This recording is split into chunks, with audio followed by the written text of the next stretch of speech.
But ponder this. If the evolution of consciousness is the prime directive in this schoolroom called planet Earth, could the horrendous events now occurring in our world have a higher purpose? I believe the answer to that question is yes. Willa Cather tells us there are some things you learn best in calm and some in storm. Marilyn Ferguson tells us conflict, pain, tension, fear, paradox. These are transformations trying to happen. Once we confront them, the transformative process begins.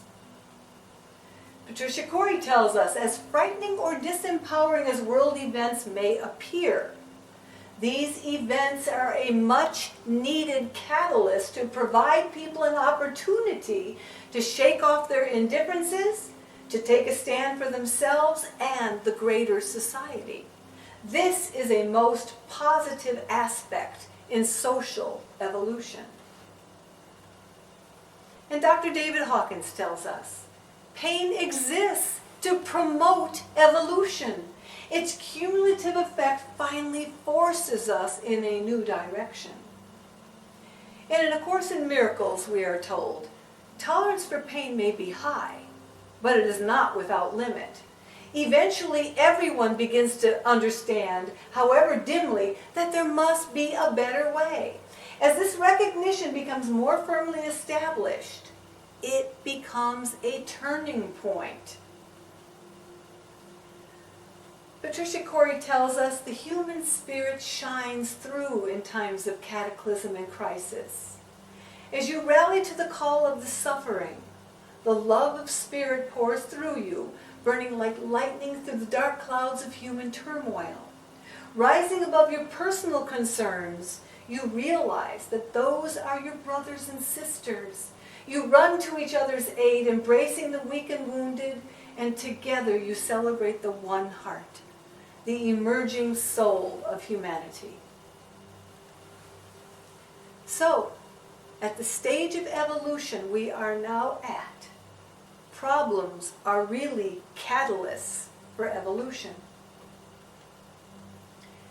Could the battle now being waged between good and evil be the test from which to measure consciousness, both individually and collectively? I believe the answer to that is yes. As evidenced in the political campaigns, people are now learning the truth about the lies, corruption, deceit, and manipulation they have been subjected to, and they are getting angry. But at the same time, they feel powerless to overcome the forces, the powers that be. And when people feel they have no options, they will resort to violence or be open to an alternative solution. And that's where you and I come in. For we can now make a difference before the world erupts in destruction. The time has come to learn what lies at the next level of awareness, and Einstein again provides us the clue as to exactly what lies at this level. He tells us, we shall require a substantially new manner of thinking if mankind is to survive. So it appears that thinking is key to moving ahead and surviving. And why did Einstein say this? Because he understood the power of thought. Now, Dan Brown also spoke of the power of thought because the ancient mysteries are filled with the power of thought. He tells us we are now learning that the ancients understood the power of thought more profoundly than we do today, for the ancient texts are filled with excerpts which speak of the power of the mind. Patricia Corey tells us, the sacred wisdom contains knowledge of the true nature of man buried in the secret covenants. It has been concealed throughout the ages, awaiting a time in human evolution when consciousness would be capable of taking giant steps and begin its journey into the brilliance of enlightened mind and spirit. That evolutionary point on the time-space continuum is now. Among the documents, the ancient documents, were documents that were found at Nag Hammadi, Egypt by the ancient Essenes. And they were a Jewish sect who lived during the time of the ancient Roman Empire. Now, they knew the ancient mysteries, and they wanted us to understand the power of thought. This is what they had to say. No other creature in the kingdom of our earthly mother is given the power of thought. All the beasts that crawl and birds that fly live not of their own thinking, but of a law that governs all of life. Only to the sons and daughter of man is given the power of thought, and even that thought can break the bonds of death. Do not think that because it cannot be seen, that thought has no power. For I'll tell you truly, the lightning that cleaves the mighty oak, the quaking that opens cracks in the earth, these are like the play of children compared to the power of your thought.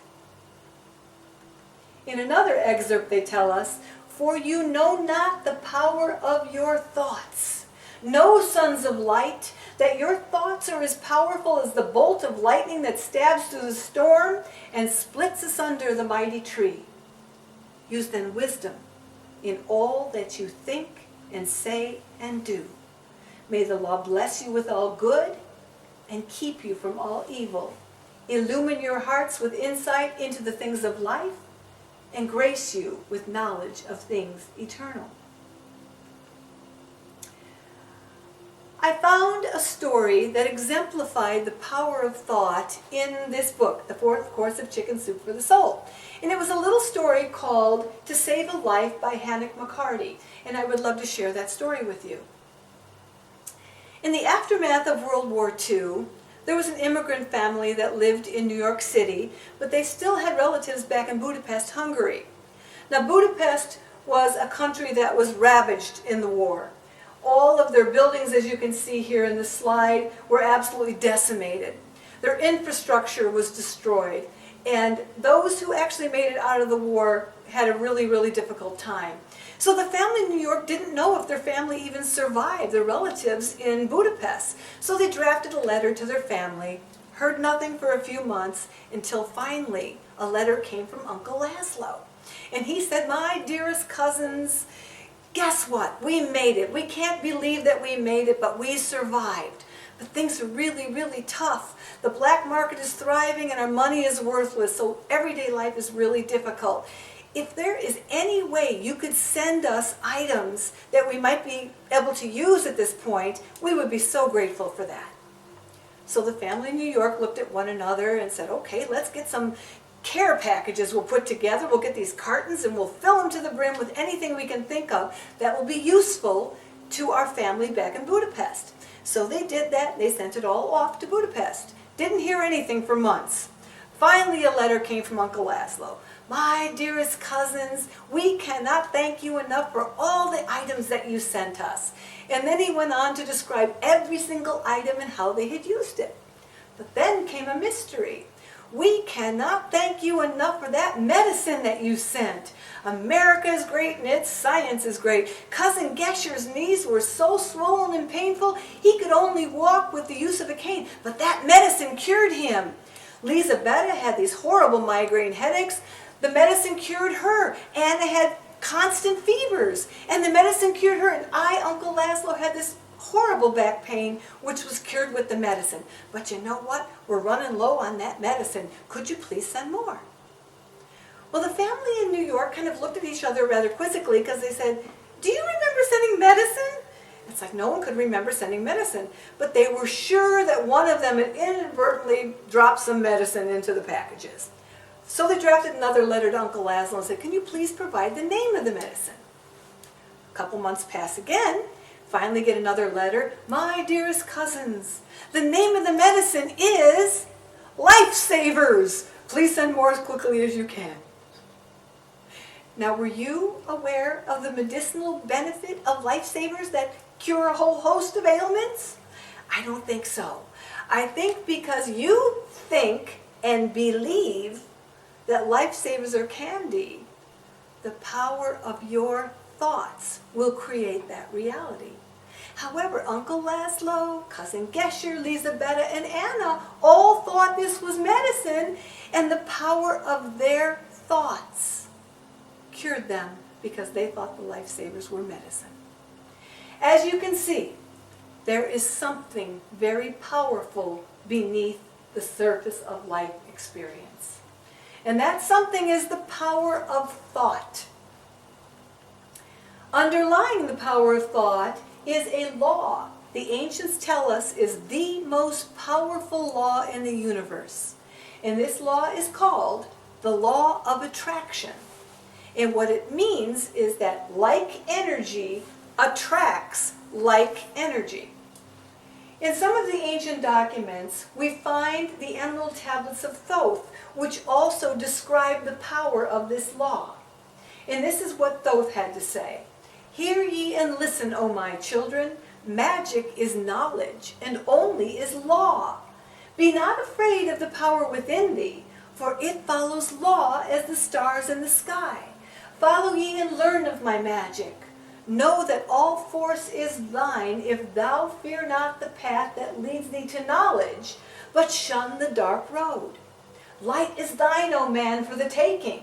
Know ye that thy soul is living in bondage, fettered by fears that hold ye in thrall.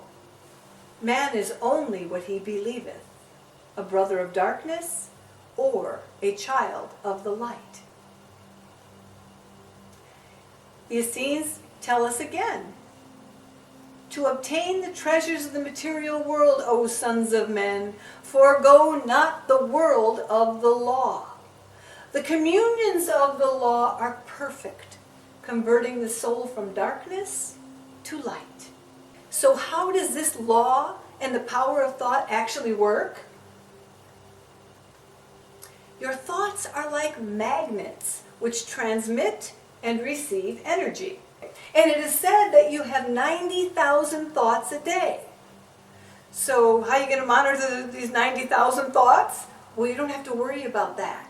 Because when you were born, you came equipped with an internal guidance system that warns you when your thoughts are focused in the wrong direction. Just as your physical body warns you of a threat to its well-being through physical pain, your emotional body warns you when your thoughts are focused in the wrong direction through negative feelings.